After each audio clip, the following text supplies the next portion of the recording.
Olá pessoal, sejam bem-vindos ao canal. Aqui quem fala é o Jesse e hoje nós vamos entender o conceito de porcentagem.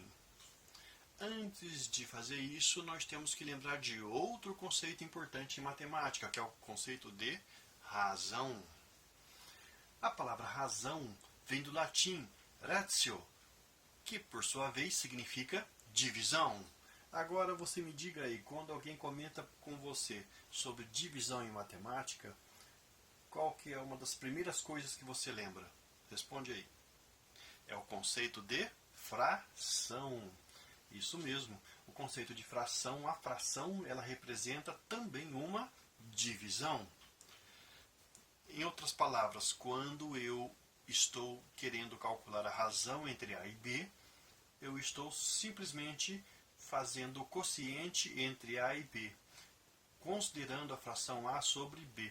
Lembrando que o A tem um nome especial lá na fração, é o chamado numerador, e o B tem um nome especial, é o chamado denominador. Por exemplo, vamos aplicar isso daí para você lembrar.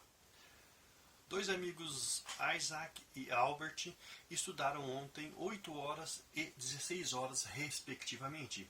E alguém chega para você e pergunta: qual que é a razão entre os tempos de estudo de Isaac, que foi 8 horas, e Albert, que foi de 16 horas?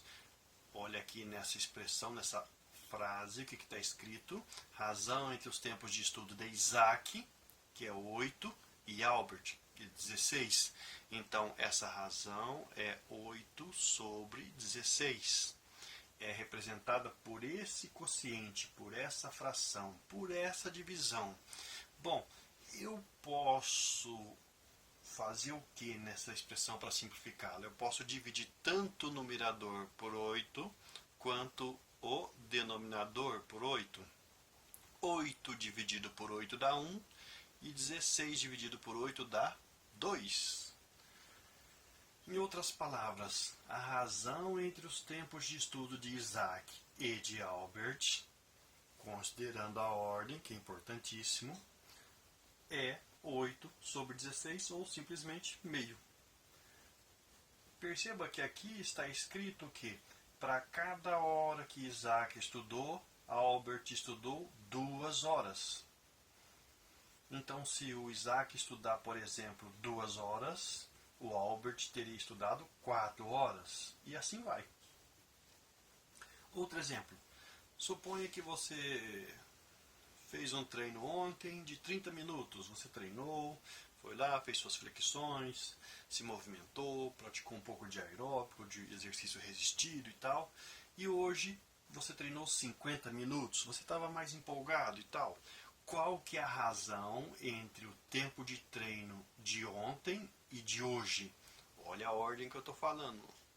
De ontem e de hoje. Qual que é a razão entre esses dois tempos?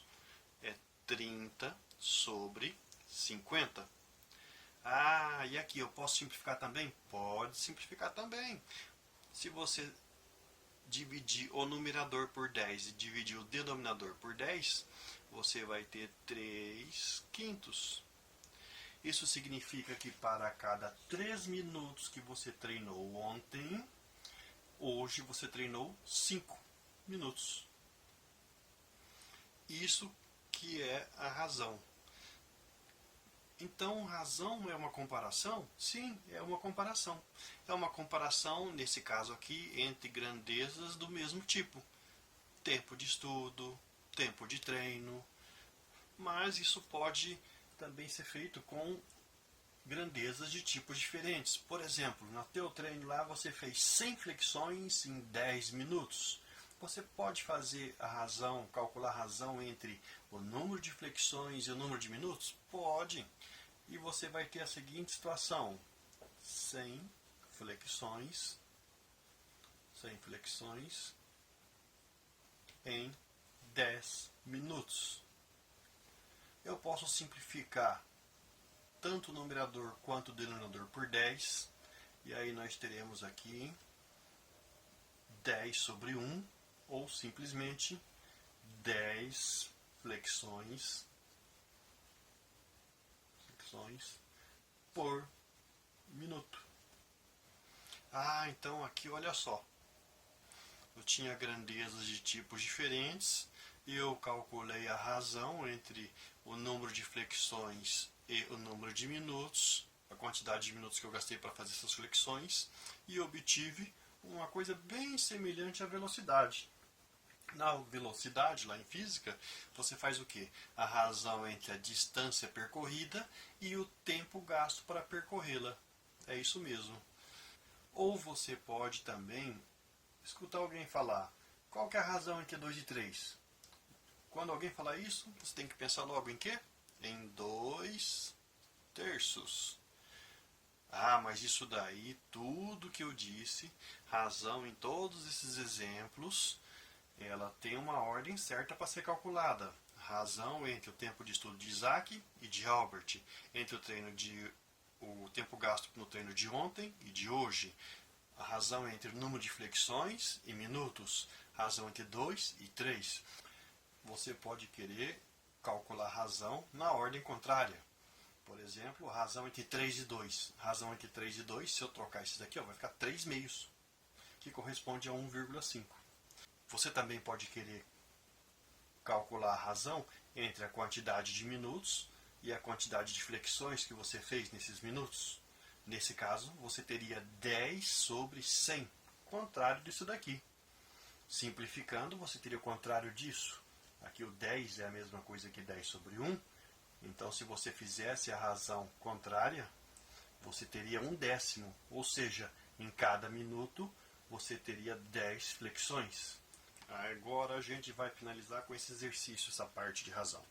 Se na tua turma aí tem 10 garotos e 20 garotas, qual que é a razão entre a quantidade de garotas e de garotos? Qual que é?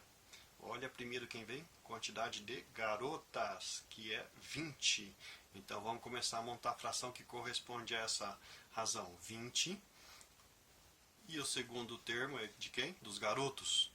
20 garotas para 10 garotos. Dividindo aqui o numerador e o denominador por 10, nós teremos 2 sobre 1. Em outras palavras, para cada 2 garotas da turma, você tem um garoto. E se você quisesse a razão contrária? Razão entre o número de garotos e o número de garotas. A fração se inverteria. Aí seria 1 para 2. É isso aí, pessoal. Essa daqui foi uma revisão do conceito de razão. E agora nós vamos ter que falar de outra coisa, que é a porcentagem que depende desse conceito.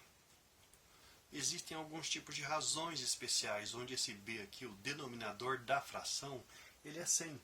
Quando isso ocorre, essa fração ela tem um nome especial. A razão é chamada razão centesimal, ou percentual, ou porcentual. E a fração é uma fração centesimal. É uma fração que tem o denominador 100, que corresponde a uma situação onde alguma coisa foi dividida em 100 partes iguais.